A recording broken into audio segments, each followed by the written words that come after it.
Malungkot pong ibinabalita ng GMA Network ang pagpanaw ng aming minamahal na kapuso at kaibigan, si Mike Enriquez.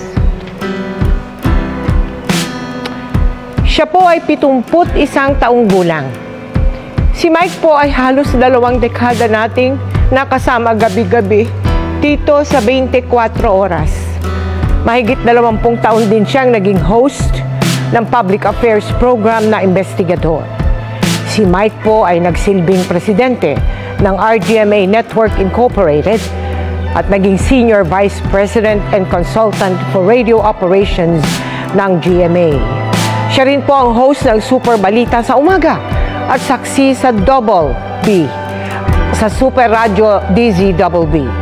Mahigit 50 taon ng buong pusong naglilingkod sa mga manonood at tagapakinig si Mike na nagsimula sa industriya noong 1969 at naging bahagi ng GMA Network noong 1995. Nagluluksa po ang Board of Directors, Management at Empleyado ng GMA Network Incorporated sa pagpanaw ni Mike.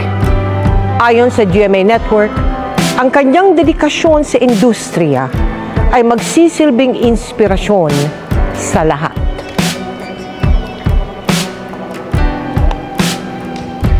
Sa mahigit 50 dekada niya sa industriya ng broadcasting, hindi maikakaila ang tatak at kontribusyon ni Mike Enriquez sa trabahong kanyang minahal ng buong puso. Siya po ang kasama natin sa pagtutok sa malalaking balita at sa pagiging saksi sa kasaysayan. Ang aming kaibigan, kapuso at kasamahan, minahal at inabangan din ng milyong-milyong mga Pilipino. Super Radio DZBB! Magandang umaga Luzon, magandang umaga Visayas, magandang umaga Mindanao. Mula pagsikat ng araw, 6 na minuto makalipas sa kapitaw ng umaga, namataan ang namumuong sama ng panahon. Live mula sa GMA Network Center, ito ang 24 oras. Bakit hanggang ngayon ay 8 milyon pa rin ang nagdodroga sa Pilipinas? Hanggang sa pagkagat ng dilim. Nakatutok kami 24 oras. Ang kanyang trademark na tinig, Sabi nga ng ilan same pa rin. ang naghahatid sa atin ng mga balitang walang kinikilingan at walang pinoprotektahan. Hindi namin kayo tatantanan. Mahigit 50 taon na ang career ni Mike Enriquez sa broadcasting. Nagsimula yan nung siya'y 19 years old pa lang.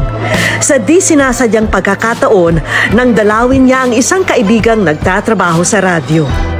Sabi niya, Mike is applying for a job. Sabi ko, of course not. Sabi niya, why don't you try? Nothing to lose. I'll read the newspaper. Binasa ko. Tapos at the end, tinanong niya ako, when can you start? Taong 1995, nang lumipat siya sa GMA Network, kung saan sinimulan niyang pamunuan ang radio department ng GMA na kanyang pinalaki mula sa 4 na istasyon lamang. Oras po natin, 7:38 at 30 seguros. Tutubukan natin ang lahat.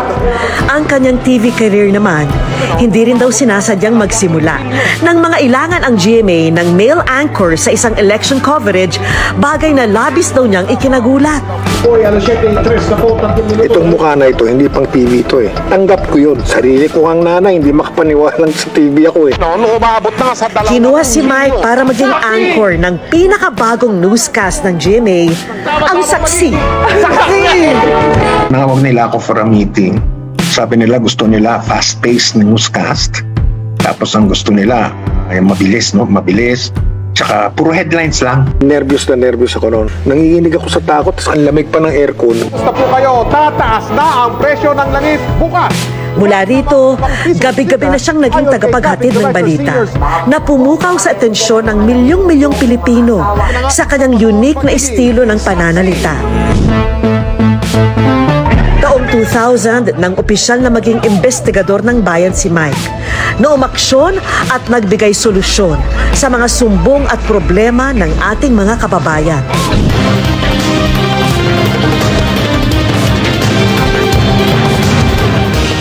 At pagsapit ng 2004, lalo pa siyang naging bahagi ng bawat gabi ng mga Pilipino. Narito ang pinakarespetado, pinakapinagkakatiwalaan, nang maging isa sa mga anchor ng 24 oras. Ito ang 24 oras. Dahil hindi natutulog ang balita. Ang 24 oras na investigador ng bayan, tunay na ngang walang inaatrasan. Ng eleksyon 2010, si Senador Noynoy Aquino. Senador, magandang gabi po. Magandang gabi rin, Manong Mike. Mula giyera sa Iraq, Kahit sa anong dako ng mundo kagaling dito, iisa lang kami. Iisa lang ang aming misyon. Lahat kami mamamahayag. Ang trabaho namin, ipaalam sa buong mundo ang katotohanang nangyayari dito sa loob ng Iraq. Dati, yan oh. Ngayon, ito na. Sa lupa. pati pinakamalalakas na bagyo. Mahigit 20 minuto na kami lumilipad dito, papalapit na sa Tacloban. Lahat ng dinaanan namin, lahat ng bahay, sira. Tignan ninyo ang mga tao, kanya-kanyang hakot na nung mga karga nung barko na mga sakong puti. Ni isang bubong, Mel, ni isang bahay, ni isang struktura o gusali, wala ka makikita na walang pinsala. Mga nakapanlulumong trahedya. Hindi pa rin po nakakabangon mula sa nangyaring bakbakan ang dating sentro ng komersyo dito po sa Marawi. Ganito ang sistema dito, Mel. Mga makasaysayang pangyayari. Bakit kayo nandito sa Vatican? Bakit nyo gustong makita si John Paul II? Ang sabi nila, Mel, kasi isa siyang mabuting tao. Sa mga sandaling ito, meron daw nagaganap na negosasyon para sa pagre-resign ni Presidente Estrada. Hanggang sa taon ng traslasyon ng itim na Nazareno. Patindi ng patindi ang damdamin ng mga deboto. Isa lang ang sigaw nila. Viva! Naroon siya upang ihatid ang pinakamaiinit at pinakabagong ulat. Naramdaman ko po kanina ang sidhi ng pananampalataya ng mga deboto. Our next MSAP icon is the legendary main man of the newsroom, Mike Enriquez. Ang kanyang husay, kinilala hindi lamang dito sa Pilipinas, kundi maging sa international stage. This is an affirmation that we must be into something right and something good.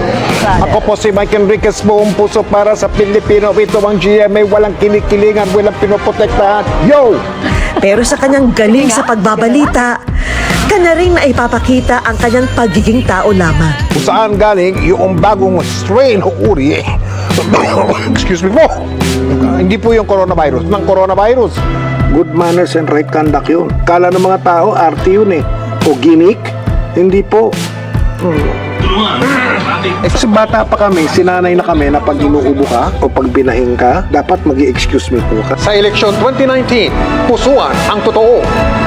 Nitong eleksyon 2019, pinag-usapan at naging viral din ang ilan sa mga sinabi ni Mike. Gusto ko silang singilin.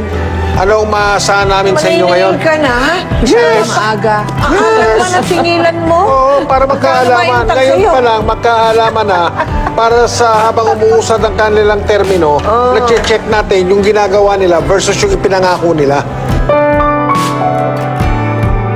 Ngayon, ang aming minamahal na si Mike, hindi muling maririnig ang tinig matapos ang kanyang pagkikipaglaban sa karamdaman.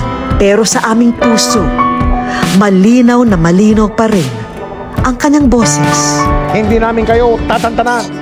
Ako po ang inyong kapuso, Mike Enriquez. Oo, may paninindig. Gabay namin sa paghahatid ng serbisyo at katotohanan at ng matapang na pagbabalita. Paalam, Mike, hanggang sa ating muling pagkikita.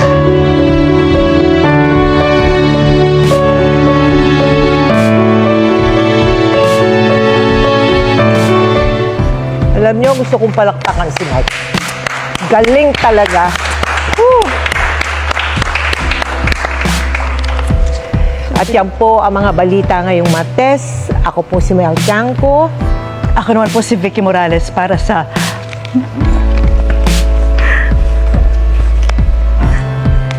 mas malaking misyon. Para sa mas malawak na paglilingkod sa bayan, ako po si Emil Sumangil. Mula sa GMA Integrated News, ang News Authority ng Pilipino, nakatuto kami 24 oras.